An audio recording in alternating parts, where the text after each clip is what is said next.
भरत जी, मैं एक सवाल पूछना चाहता हूं कि हमारे गाज़ियाबाद से लेकर हरिद्वार तक एक गंग नहर निकलती है और वो जो गंग नहर है उसके साथ लाखों पेड़ों को उत्तर प्रदेश सरकार काटना चाहती है और उस सड़क को चौड़ा करना चाहती है।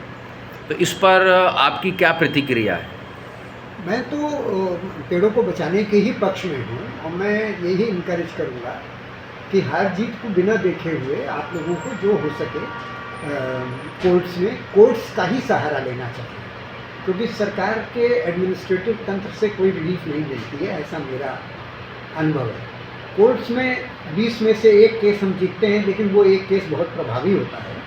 इसलिए मैं तो ये कहूँगा कि आपको करना चाहिए, लेकिन साथ में अपने को उनके ऑल्टरनेटिव्स पर भी विचार करना चाहिए और उनको बताना भी चाहिए, क्योंकि ये आज के युग में कोई नहीं मानेगा कि आप केवल सड़क को चौड़ा होने से रोको और सड़क की सुविधा से लोगों को वंचित करो। तो we have to find a वे।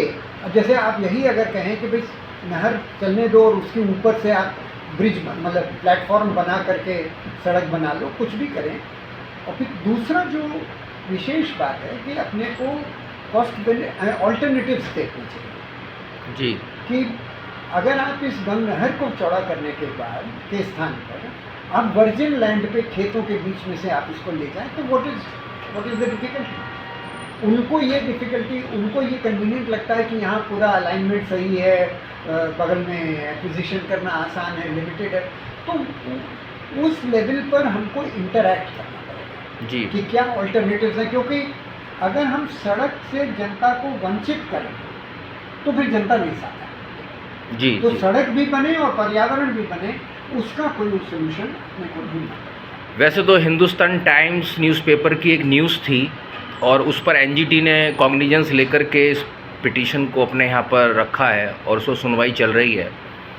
लेकिन मेरा एक सवाल ये भी है कि ये जो लाखों पेड़ हैं, इनका पर्यावरण में इनकी जो भूमिका है क्योंकि आप खुद पहाड़ों से जुड़े हुए हैं, गंगा नदी से जुड़े हुए हैं और पर्यावरण के बहुत नज़दीक आपके अनुभव हैं, तो इन लाखों पेड़ों का इस पर्यावरण से अचानक चले जाना, यदि कटते हैं तो उसका क्या दुष्परिणाम होगा? नहीं, दुष्परिणाम तो स्पष्ट है कि जब पेड़ कटेंगे तो पर्यावरण की और हानि होगी ही।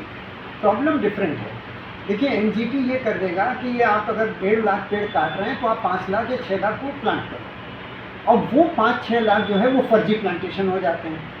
तो इसका सही अप्रोच ये है कि आप गाज़ियाबाद या इस बेल्ट में, वेस्टर्न उत्तर प्रदेश में, जो पूर्व में एनजीटी ने कंपनसेटरी एफॉरेस्टेशन के ऑर्डर्स किए हैं, उसके कंप्लायंस को स्टडी। नमस्कार सर। जो एनजीटी ने पूर्व में कंपनसेटरी एफॉरेस्टेशन के ऑर्डर किए हैं, उनका आप एक बहुत डिटेल मत जाइए, एक प्रथम दृष्टया अवलोकन कर लीजिए और ये आपको स्पष्ट लगेगा कि वहाँ पेड़ है नहीं। तब आप एनजीटी से कहिए कि साहब ये 1.5 लाख जो हैं ये आप कंपनसेटरी एफॉरेस्टेशन के बेसिस पे मत अलाउ कीजिए, and then you file a petition कि जितने उत्तर प्रदेश में कंपनसेटरी एफॉरेस्टेशन है उनका रिव्यू किया जाए। तो आप दबाव डालोगे और इस पे भी आपको थोड़ी रिलीफ मिल सकती है। भरत जी, एक और सवाल है इसी से जुड़ा हुआ, जो कि बहुत महत्वपूर्ण सवाल है, चूँकि मैं भी एक एक्टिविस्ट हूँ और मैं इसको बहुत नज़दीकी से देख रहा हूँ। इस गंग नहर के साथ एक ज़मीन थी, उस ज़मीन पर पिछले 10, 20, 25 सालों में वन विभाग ने प्लांटेशन किया।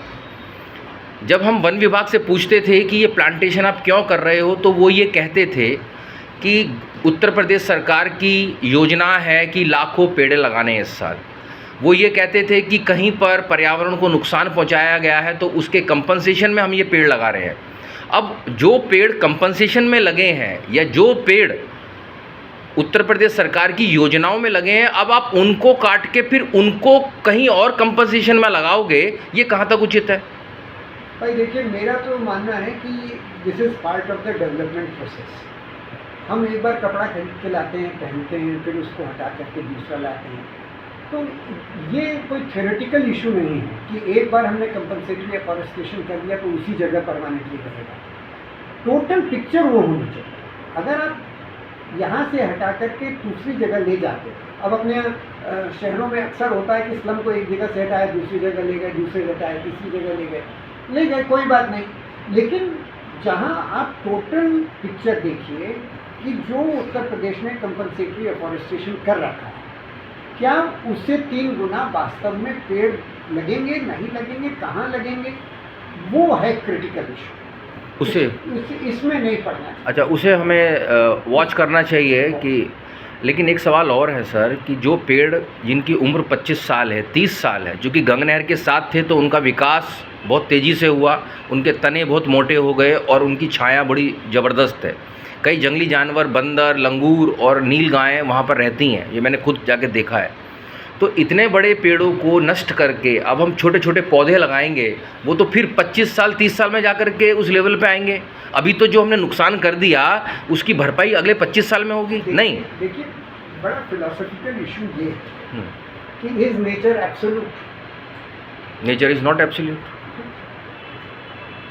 तो अगर नेचर इज नॉट एब्सोल्यूट तो इसमें परिवर्तन तो होगा, और उस परिवर्तन को विरोध नहीं करना चाहिए। मेरे हिसाब से अगर पर्यावरण की रक्षा करनी है तो परिवर्तन का विरोध नहीं करना चाहिए, परिवर्तन की दिशा के ऊपर काम करना चाहिए। तो आप ये, मैं फिर से एम्फसाइज करूँ जी जी कि देखिए, जैसे एक कहाँ पर अपने देश में ही उन्होंने एक जगह जमीन को, बड़ी ज़मीन थी, उसको रिक्लेम किया जी तो उन्होंने उस ज़मीन को पट्टियों में बांटा, 1-1 किलोमीटर की, और एक पट्टी को डिफॉरेस्ट किया तो दूसरी पट्टी को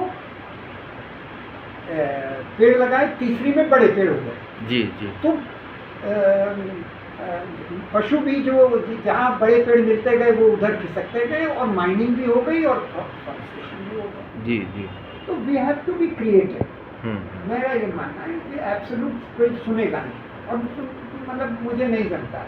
we have to be creative, we have to save the environment, but save the environment in dynamic manner. Environment भी कोई रिजिड और वो चलायमान है भाई, वो स्थिर थोड़ी है। जी जी तो उसके मूवमेंट की दिशा में इंटरव्यू कीजिए, उसको रोकिए मत। यानी कि हमारे पास 2 विकल्प हैं। एक तो अगर इस सड़क का विस्तार का कोई और विकल्प है खेतों के बीच में से निकाल के ले जाने का, उसे अपनाना चाहिए।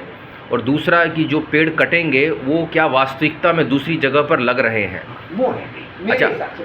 अब वो है। अब एक तीसरा और महत्वपूर्ण सवाल है भरत जी, वो ये कि सरकार ये कह रही है कि इन पेड़ों को काट के और जो कंपनसेशन में हम जो पेड़ लगाएंगे वो मिर्ज़ापुर और सोनभद्र में लगाएंगे, जो कि बिल्कुल extreme end of the UP है।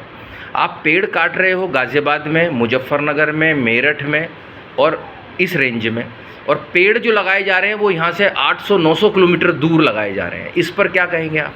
अब ये तो आपके 800-900 किलोमीटर की बात है। जब उत्तराखंड में मैंने चेक किया तो देवप्रयाग का कंपनसेटरी एफॉरेस्टेशन उन्होंने झांसी में बताया। जी, कोई मतलब नहीं है। तो इसके ऊपर अपने विचार कर सकते हैं कि भाई विद इन एनजीटी से ये करिए कि अगर कंपनसेटरी एफॉरेस्टेशन करना ही है तो within the area where the climate is affected वहाँ करें। जी जी ये आप कह सकते हैं, इट में होल्ड, मतलब इसके ऊपर एनजीटी कॉग्निजेंस ले सकता है। क्योंकि देखो प्रॉब्लम क्या है कि हम लोगों की शक्ति सीमित होती है। आप 50 केसेस में उलझ जाओगे तो आप घूम फिर के मैनेज नहीं कर पाओगे। तो 2-3 सेंट्रल इश्यूज को पकड़िए और उस पर फोर्सफुली काम कीजिए और रिजल्ट मिलता है। टाइम लगता है, 20 में से 19 हारते हैं, लेकिन एक में रिजल्ट मिलता है और वही एक बहुत बड़ा होता है। इसी तरह चलता रहेगा दुनिया। अच्छा, आपने और प्रोफेसर जी.डी. अग्रवाल साहब ने जब जयराम रमेश पर्यावरण मंत्री थे भारत सरकार के, तो आप लोगों ने उत्तरकाशी से ऊपर के कई सारे प्रोजेक्ट्स को पर एक रोक लगवाई थी, ताकि वो एक सेंसिटिव जोन है, गंगा का क्षेत्र है, तो वहाँ पर इस तरह की चीज़ें ना हों। तो उनका फिर आगे चल कर के मैं देख रहा हूँ कि वो सब चीज़ें फिर से चालू हो गई। नहीं अच्छा, चालू नहीं हुई वो? अच्छा, वो 3 प्रोजेक्ट जिनको जी.डी. अग्रवाल साहब ने, मेरा उसमें भूमिका नहीं थी जी, I will not claim that, लेकिन जी.डी. अग्रवाल साहब की पूरी प्रयास था और वो 3 प्रोजेक्ट बन हुए और आज भी बन रहे। बल्कि अभी मेरे को पता लगा उसमें एक युवारी नागपाला को गवर्नमेंट ऑफ इंडिया ने 2200 करोड़ कंपनसेशन दे दिया। अच्छा, जो नुकसान, जी हाँ, तो जो cabinet committee of economic affairs है उसने पास किया बाकायदा कि भाई गवर्नमेंट ऑफ इंडिया ने एडमिनिस्ट्रेटिव ऑर्डर से इनके प्रोजेक्ट बंद कर दिए तो इनको पैसा मिलना चाहिए, तो उन्होंने 2200 करोड़ रुपए दिया है तो वो कंपनसेशन, प्रोजेक्ट तो बंद बंद है। बंद। उससे ज़्यादा बड़ा ये हुआ कि सुप्रीम कोर्ट ने जब 24 प्रोजेक्ट बंद किए, जी that was a much bigger event. जी। देखने अभी वो सुप्रीम कोर्ट में विचाराधीन है, क्या होगा देखते हैं।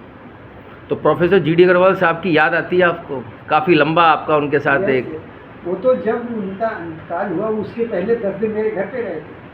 जी पार्ट ऑफ लाइफ वही है। मैं तो देखिए पुनर्जन्म में विश्वास करता हूँ, तो मैं आएंगे, कोई उसका मुझे गिला नहीं, ठीक है जो होता है। अच्छा, एक बार हमारे जो दर्शक हैं वो ये भी जानना चाहते हैं, क्योंकि मैं सबसे आपका जो परिचय कराता रहता हूँ गाज़ियाबाद में, वो ये है कि आप पहाड़ पर कहीं जाकर रह रहे हैं, तो संक्षेप में ज़रा अपना ये अनुभव भी हमारे साथ साझा करें।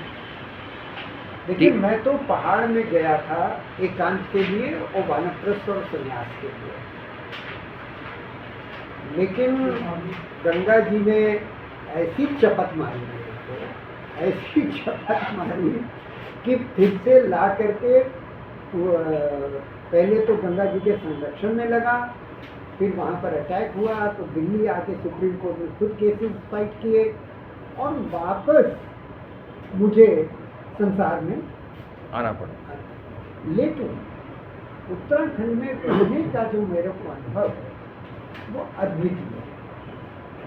जब मैं गंगा जी के किनारे अपने घर में बैठ करके एक काम करता था तो ऐसा महसूस होता था कि गंगा जी मेरे सर के विकारों को, टेंशन्स को ऐसे खींच करके ले जाते हैं, खींच निकल रही है, धारा निकल रही है मेरे सर से टेंशन से, और वो गंगा जी में तो वो जो अनुभव है उसकी तो गंगा जी और उत्तराखंड की मैं क्या पढ़ाई करूं और क्या बताऊं, that is my life achievement.